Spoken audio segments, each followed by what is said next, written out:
A process spanning at least 3 years, one that has been going back and forth and on and off. But government remains steadfast that the retrenchments must not go ahead.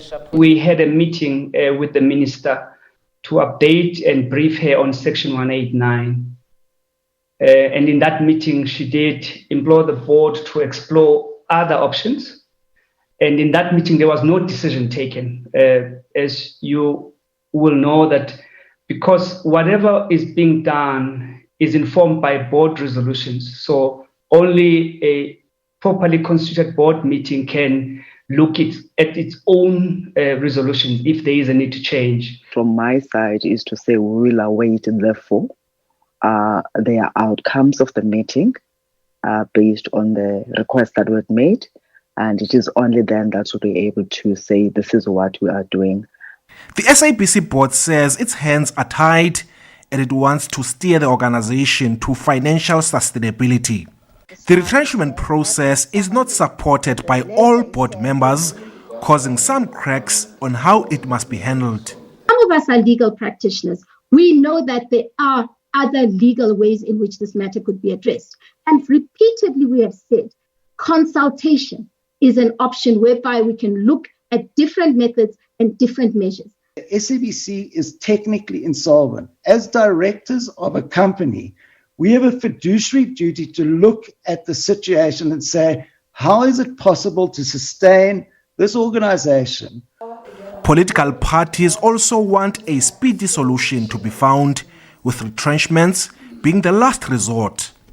Retrenchment is not an option. SABC must come up with all solutions so that we can engage. And the DM, I remember in our last meeting, we were assured that the SABC will come back to us as a committee and then they will give us a report before retrenchments are done. Retrenchments issue, as you said, has been on the agenda since 2018. It's 2020. You can't come today to us and say, oh yeah, we're thinking about amending the Broadcasting Act. That's been on the agenda for a long time. It hasn't been done. The unfunded mandate, that it existed for a long time. Nothing's been done. We raise these issues and nothing happens. There must be no worker who gets retrenched.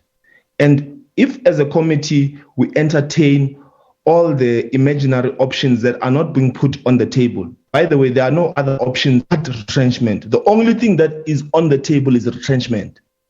It can't be. Then it means the board has no imagination.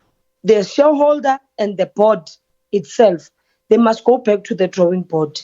Because when they come here, they speak two different languages.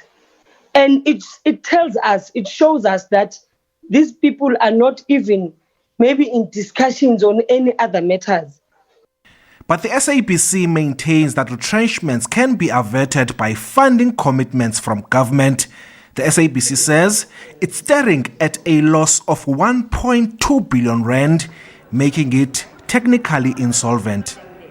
If we were to withdraw this process, I think there needs to be a strong, concrete commitment that there would be a 1 billion per annum towards the unfunded mandate and the salaries that come with it. Meanwhile, while the stalemate over retrenchment persists 3 years on, the SABC Board will look to consider whether to accept or reject the minister's proposal to halt retrenchments. Ulelani Philip, SABC News, Parliament.